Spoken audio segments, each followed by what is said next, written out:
Voici 6 choses qu'il faut arrêter de faire si tu veux réussir dans la vie.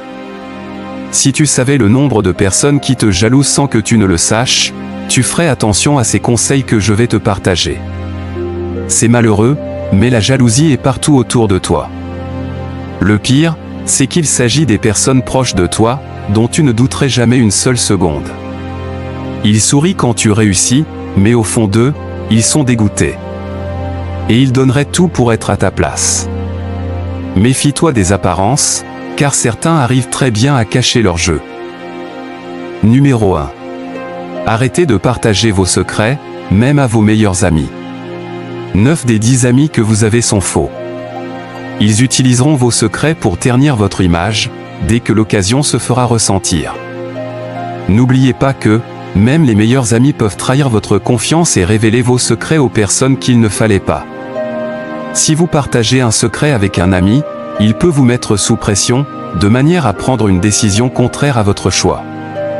Voilà pourquoi les grands savants ont toujours gardé le secret de leurs découvertes, et poursuivre leurs inventions en solo.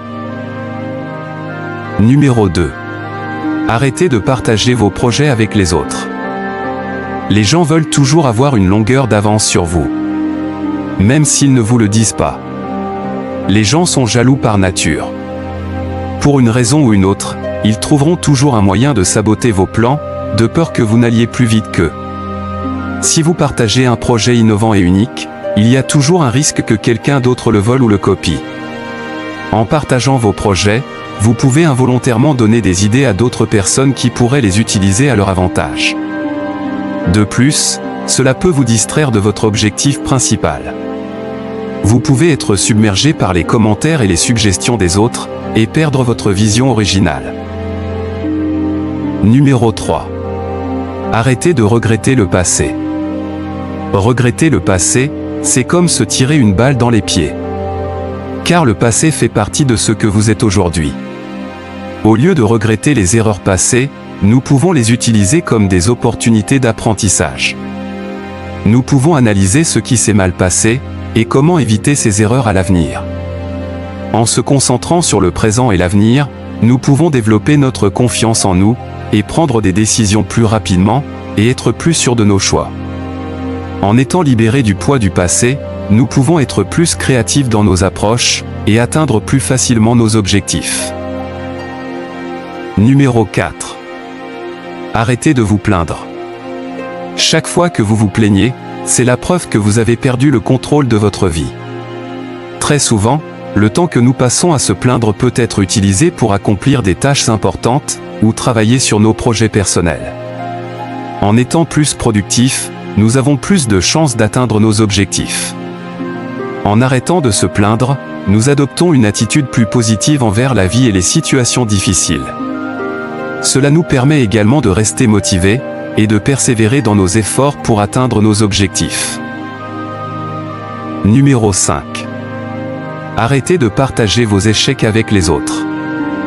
Les gens utiliseront vos échecs passés pour saboter votre positivité, et votre état d'esprit. Partager nos échecs avec les autres peut entraîner une perte de confiance. Car cela peut nous faire sentir vulnérables et exposés. En partageant nos échecs avec les autres, il est possible qu'ils commencent à nous comparer à d'autres personnes qui ont réussi dans le même domaine. Ce qui peut influencer négativement notre état d'esprit. Cependant, il est important de noter que partager nos échecs avec les autres peut également être bénéfique. Car cela nous permet d'apprendre de nos erreurs, d'obtenir des conseils et des encouragements de la part des autres. Numéro 6. Arrêtez de partager vos faiblesses. Les gens utiliseront n'importe quoi pour vous faire trébucher, afin de pouvoir rire derrière votre dos. Ils utiliseront vos faiblesses contre vous, dès qu'ils en auront l'occasion. Certaines personnes peuvent utiliser vos faiblesses contre vous pour leur propre bénéfice. Ils peuvent essayer de vous manipuler ou de vous faire du chantage, en utilisant ces informations contre vous. Si vous partagez vos faiblesses avec quelqu'un qui ne respecte pas votre vie privée, ou qui en parle à d'autres personnes, cela peut entraîner une perte de confiance envers cette personne et envers les autres en général. Lorsque vous partagez vos faiblesses avec les autres, il y a toujours un risque qu'ils vous jugent, ou vous critiquent. Cela peut être difficile à gérer émotionnellement, et peut même aggraver votre situation. Si la vidéo vous a été utile, n'hésitez pas à nous le faire savoir dans les commentaires. Abonnez-vous, et lâchez-nous un pouce pour nous soutenir.